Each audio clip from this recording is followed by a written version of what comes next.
We grew up in Luton as a huge Asian diaspora, I guess. Lots of Indians, lots of Pakistanis, lots of Sikhs, lots of Muslims.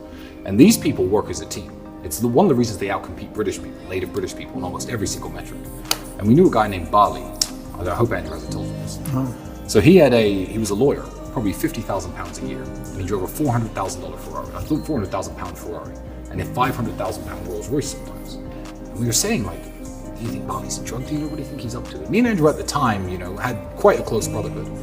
And he looked at us one day. I said, Bali, how do you have all this money? How do you get these fancy cars when you're just a lawyer? And you're relatively young. He was like 26, 27, about 5 or 6 years older than I was at the time.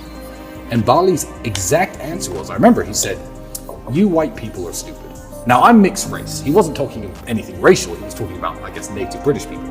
He says, you will have 5 sons, or your father may have 5 sons, which for someone in my culture, he was a Sikh, an Indian Sikh from Punjab. He said, that's a jackpot.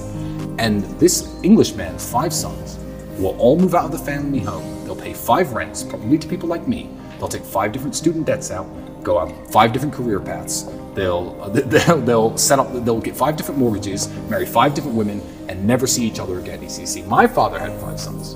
Now I'm a lawyer. My brother's a dentist. My father's an engineer. My other brother owns a construction company.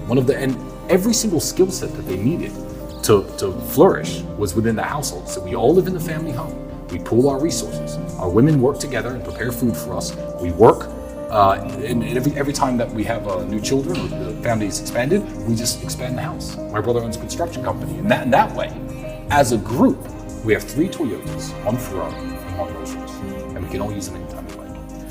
And that was what introduced me and Andrew, because we were flat broke at the time. We had nothing to share. To the idea of certainly, you know what, if we can buy a supercar together, one nice car, then we can just share that car. And now, thanks to his car addiction, we have, I don't know, 40 plus, minus the 10 or 11 that have been temporarily seized by the Romanian government.